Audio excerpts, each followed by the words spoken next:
just some like hound dog just howling in the corner. Little shop dog action.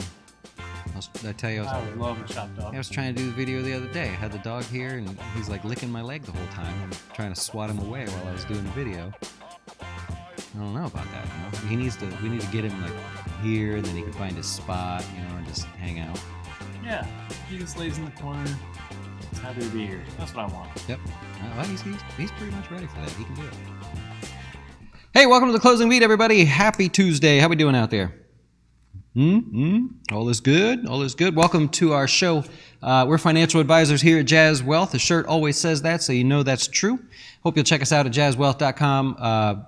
Long-term investment managers, but we're really focused on everything. We're actually working maybe with a new way of helping you keep your dough straight with everything. Doesn't have to just be investments. Like what happens if you're thinking about refinancing? Is it worth it, right? Should you take the next job and maybe there's a salary cut? Does it hurt you? Are you going to have a better quality of life? It could be all kinds of great stuff. It doesn't have to just be about budgeting and, you know, you should not spend all that money. I don't care, right? We want to figure out how to make your dough straight no matter what it takes. And today we're going to cover the stock market. That's what we do here. And I just start with this here real quick.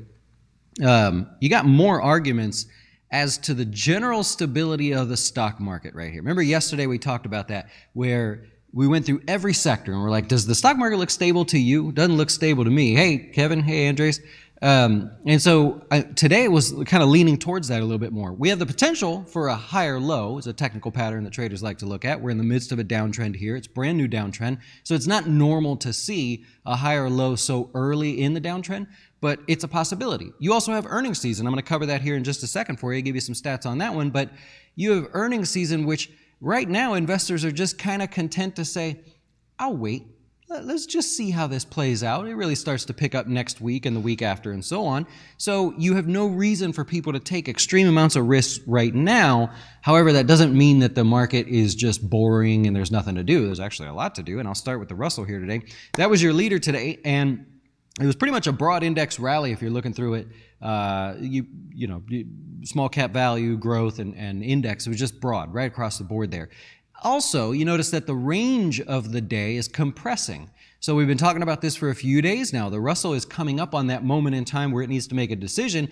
And now you can see that it's really, there's proof that everybody sees the same thing. We're all looking at the same downtrend, same uptrend here, and the market refuses to go in or out of that. We're going to likely just consolidate sideways in here and eventually break out one way or the other. I'm going to leave these lines for you because I just think it's fun to watch. We'll take a look right here, just extend them out a little bit. We're reaching that point where any big decision, positive or negative, is going to spur the next move in the Russell. So kind of fun to take a look at that one there. It's nearly taken over second place just with this little move here today from the NASDAQ. The NASDAQ's been weakening. The Russell's been holding its own, not getting stronger really there. But again, notice the range is getting smaller. So cool to see that because you know now that everybody's looking at the same thing. It doesn't have to be what the TV tells you or what I tell you. We're all looking at the same thing. All right, the NASDAQ really struggled all day, but hinting at the higher low. Like I said, it'd still be kind of rare to have a higher low so early in a downtrend, but that's what we've seen. You know, the stock market, as it pulls back, it has these really short-term pullbacks and then gets back on to making new highs. So we'll see. Right now, you have bias to the downside. You have weakness continuing there. If you look at the stocks inside of it today, you got Apple pulling back a little bit, bigger contributor to the downside today. Also, Alphabet, G-O-O-G-L, biggest drags on the NASDAQ today. But I want to throw in the semiconductors as well. Texas Instruments was one of the big drags, and Intel also. Real weakness there, and those are the bigger participants in the SMH, just an ETF you can use to track the semis. It's also kind of an interesting time for the semis because if they break here, you have more reason to believe that there would be bigger downside. So as you're going through the NASDAQ, take a look at some of the semis there. If they are continuing to get weak, then you're going to continue to see that NASDAQ flirt with new lows and possibly hit new lows. As for the Dow, it's last place year to date still out of the big four indices, but still respectable, double-digit gains, nothing to worry about too much there. Inside of the Dow today, you got Salesforce.com. This is that strength. We talked about this breakout right here, actually, where the market was sideways-ish for a couple days, and Salesforce said, I'm out. I'm breaking out. We're taking off, and it's been strong ever since. You also had the Dreamforce conference in there, which continued the rally as well. But on the downside, Amgen breaking a new lows. In fact, healthcare. We're looking at healthcare. That's your weakness. Biotech. Amgen breaking a new lows. That's starting to look like a little bit of a waterfall drop. Could be interesting if you like the short-term oversold scenarios. Same with Johnson & Johnson. It's not the most exciting stock ever, but that did hit new lows today. And those two were the weakest on your on the radar. I'd point out Home Depot. That's pretty good today. That was one of the bigger contributors just because it's a higher price. It only gained 1/4 of a point on the day today. But still, that puts you in another position with the Dow to say, well, are we going higher or lower? We're right there, halfway in between recent highs and recent lows. So it's really glass half full, glass half empty. Not the time, by the way, to start making short-term or long-term decisions in a big way. This is where you just kind of inch into some things maybe you think are good, maybe look at the weak positions and scale those back. Do like the mutual funds do, like we talked about yesterday. But in the meantime, if you're playing Guess the Dow, that's going to be good today, right? Yeah, well, actually, first, clear up some confusion from yesterday. We do have our winner from last week. Our winner from last week is Johnny Lee. He is a client, and he's going to take the account credit. His guess was $34,720. No cool graphic for that, but yeah. So congrats to him. Sorry about the false alarm there, Mike. Your top 5 for Tuesday are Charles, Nicholas, John, Chris, and Zamua. That's my guess. How would you pronounce that? Yeah, Zamua. I like it. Perfect. By the way, like total wrong person to mess up Guess the Dow on. Like anybody else would be like, all right, you know. Our man Mike, you know. Yeah, I feel bad about it. He's a good super cool sport about it, but I do feel bad. Yeah, he's a good sport, but still that one hurts a little bit. But nonetheless, if you're playing Guess the Dow, I wish you luck. We'll get it right. Make sure you, if you win, you have the option. If you're a client and you win, you have the option of crediting your account $100, or you can take the gift card. And if you're not a client of Jazz, you're still welcome to play. We don't treat you any differently. We don't sell your information or anything, but you could elect to have the gift card there as well. All right, looking at the S&P here for the day. It's your leader year to date, by the way, even with this recent pullback here. So that's what you got going on there. What else did I want to say? Same thing with the higher low. Potential for a higher low here. I want to point out FedEx, one of the positions that I've been working with here, sold the 220 puts, and it's basically just going sideways. I'd prefer it goes sideways a little bit higher, but nonetheless, it's working off some of that premium, so I'm happy to see that. And like I said, hard time to find new ideas, right? Just a couple days ago even, you know, a lot of stocks selling off, a lot of stocks showing strength. Cool time to find ideas for short-term traders, but a tough time right now. I think you have to wait and start thinking about playing the earnings scenario there. Speaking of earnings, let's talk about that real quick. I got a different way to share this. I hope you can see it. Here are all the companies reporting earnings through the rest of the week, ending with J.B. Hunt, which you can just barely see off your screen there. Let's go like this. Hey, it worked. Okay. So that is literally everybody. Now, don't let this alarm you. We put all the stats together, and I tried to do this in a real simple way. Off to the left, you've got the ticker symbol, right? You can see the mouse. Yep. Ticker symbol, the stock's name, in case you don't know their ticker symbol, the date that they're reporting, starting with companies reporting tomorrow. You have Delta and all that have already reported. But JP Morgan will be the big focus. You have a couple banks in there. They always kick off earnings season. JP Morgan, BlackRock, Progressive, Bank of America, Citigroup, and Morgan Stanley. There they are. And US Bancorp and a couple others. So that's the initial focus just over the rest of the week. We also put when they report, whether it's before market or after market, PM being aftermarket, AM being before.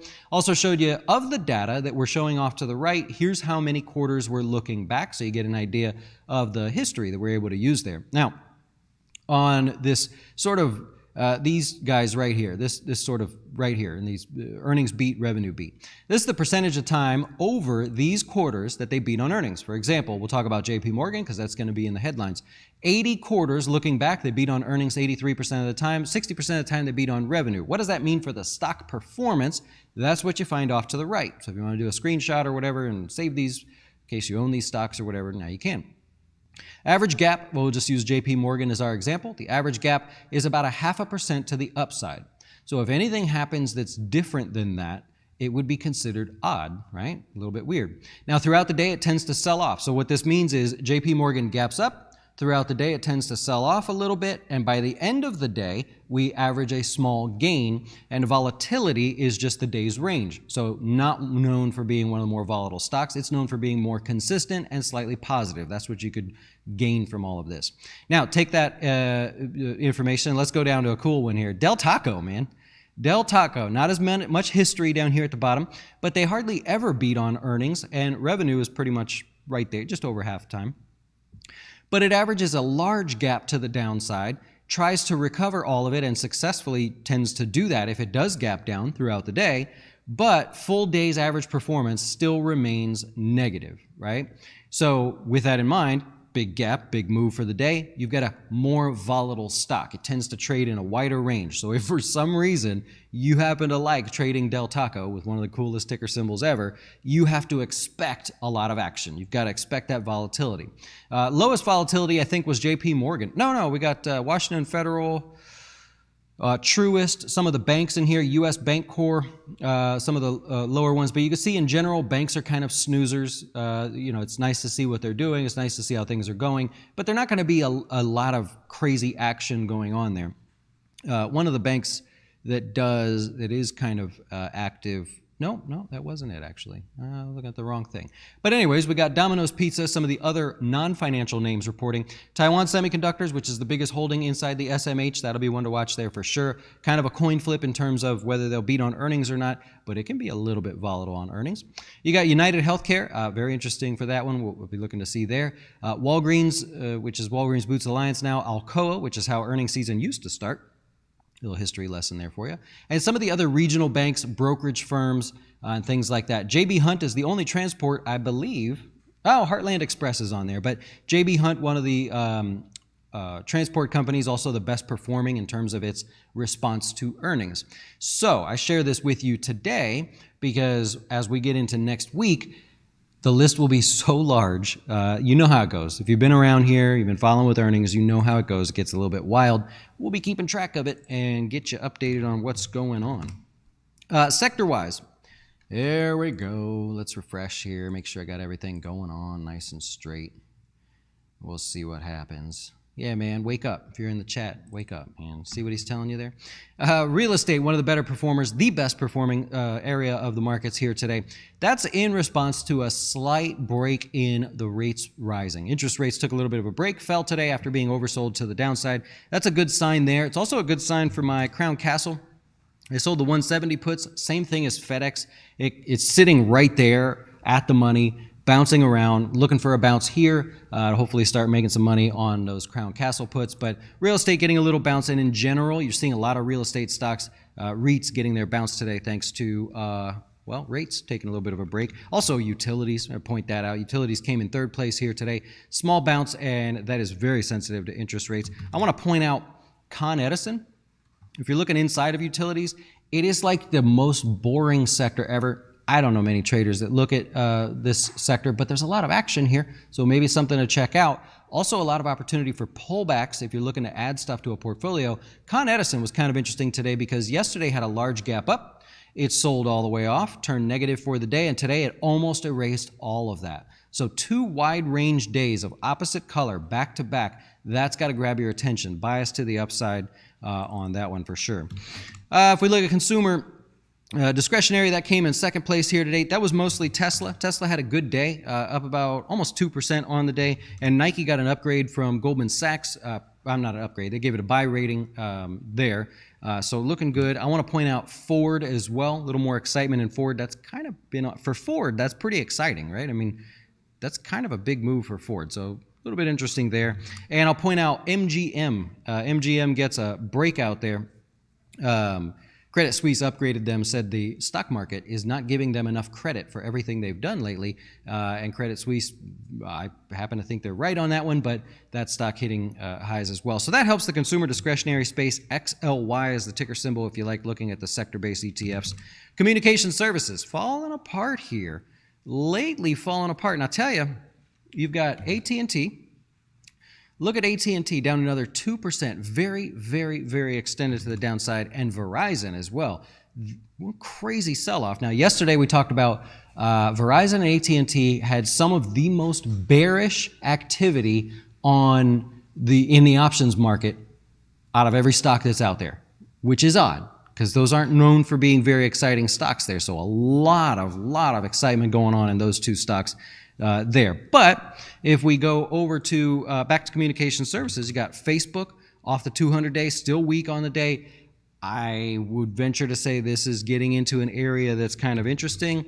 And then we already talked about Google, Alphabet, having a weak day. That's hurting that sector. Look at oil, by the way. I'm going to use XOP today. Very extended, averaging more than 1% a day for the last 30 days. That's the type of rally you're seeing in the XOP. Why? Because you got the price of oil refusing to give up, just absolutely refusing to give up. And so if you think about that, you got the price of oil refusing to give up. I don't mean to say that somehow the U.S. is controlling oil prices. I mean to say that this works well into their plan, right? Current White House has plans of moving everybody to green energy, and so having high oil prices is a good thing. They would not want to release oil reserves. They're not going to try to put a cap on the price of oil here. At least that's what they've signaled. So that's what you have going on there. And an honorable mention for solar. All of a sudden waking up, right? I don't know that this is the start of anything here, but I just want to point out that solar is waking up a little bit. I'm using TAN. It's an ETF to track solar stocks, but you could go into individual stocks as well. Here's Enphase, just one of them, had a 5% day. So you may want to look at like, hey, if oil prices are high, maybe more people start moving to solar. Maybe some of these solar stocks are interesting. Sunrun was another one, had a good day. People are moving over there because of oil prices here in the short term. So maybe something. I don't know. We'll see what happens. New highs today. We already covered MGM. That was a great breakout and closed near highs of the day. That's a good one. You want to see that. Verizon, we talked about that as well. It's not, that's not pretty. But don't you kind of look at that and say, that's a little bit oversold? That may be something I'm interested in having some fun with. I think I accidentally just typed in the chat. Sorry about that. Amgen breaking the lows. We talked about that already. You got Ceridian. This is one that made new highs, but it's not really extended. There are a lot of names, like the last one on the list, Hess, that did technically make new highs. They're just really extended. How do you get excited about that right here? You want to see it pull back. So it's hard to find new highs like this segment. I always talk about new highs because it gives you ideas. It's good watch list type items, but you're just not seeing it, man. You're not seeing it in the oil space. Got to be careful. But nonetheless, you got Ceridian hitting new highs and kind of McDonald's-esque in terms of the technical pattern there, just ever so slowly trending higher, not getting too extended. So that's a good sign. What else do we have here? Let's let the stream catch up because I like taking questions if we can. And while we're doing that, let me give you some of the stocks in the news here. Well, Intel is one of them there. That breakdown we talked about there, they said they're going to see some of their Chinese factories come back online next month. I think people were hoping for a little bit sooner than that, but that's what you have. Southwest Airlines, kind of a quiet day for them overall. They said, basically, sorry. CEO was on TV. He's like, it's really no excuse, but we're having a heyday with these people. We don't have backup pilots. We don't have backup staff. We're working to reduce our flight load and all that. That's a tough one, right? Can you just not book, flights that you don't have people for? Can you not work your people so freaking hard? They're going through a little bit of a PR mess right now, but it happens. American Airlines sees their total sales in the third quarter being down 25% versus 2019. Remember, 2019 is the metric that we use, not 2020 when we're starting to compare because that's when we did not have the virus that we knew of, and now we're working our way out of it, so we're comparing those years. Think of it as a gap year or like a little asterisk sort of thing. You'll see a lot of earnings being compared to 2019, as we have. Fastenal comes out and says earnings basically as expected, revenues as expected. Inflation was the big comments here. I'm going to try to find the comments. The CEO had all kinds of, he was so mad about inflation. He says inflation went from massive to brutally high. He says employment costs are up 16%, show no signs of stopping. He was very frustrated at inflation, clearly taking a stance there. So I don't know, something to think about. And Airbnb, about a 3.5% gain on the day, gets an upgrade from Cowen, puts a $240 price target. That's up here, by the way, if you can't see that, all the way up there. I happen to agree with them. They said next year sales ought to just be off the charts for them. If you were to look for on Airbnb, pick a few random areas and just search for available properties. Pick some random dates now, this year and into next year. There's not a lot of properties available to rent, meaning people are out there. And I think Airbnb actually publishes some of that data as well, so you can kind of track along and see. Lastly, you got Signet Jewelers, the big behemoth in the jeweler space. They bought out Diamonds Direct for about $500 million in cash. They said that's going to contribute to our earnings right away. Accretive is a fancy way of saying that. Yeah, I like it. Let's see what questions you have. What's with the alternating big jumps and falls with Penn National? The excitement's kind of wore off of that one, huh? So not big jumps. You got basically a consolidating sideways stock. You don't like to see that. Here's the sort of technical analysis. You have a stock that this was all exciting in the headlines, everybody's excited, gets added to the S&P 500, and then the excitement just kind of wanes, right? You're like, oh, wait a minute, maybe I overpaid for this stock. This is probably not even worth 70 bucks. And now you have the stock sideways at the low end of a downtrend. You don't want that. You never want a stock to fall, then fall asleep, because it means nobody is interested in buying. You can't find anybody, no big buyers in there, no big analysts upgrading or doing anything crazy there. So you have a recipe for a stock that falls asleep. What happens after that? Usually you start the next downtrend. There's a good possibility of that one.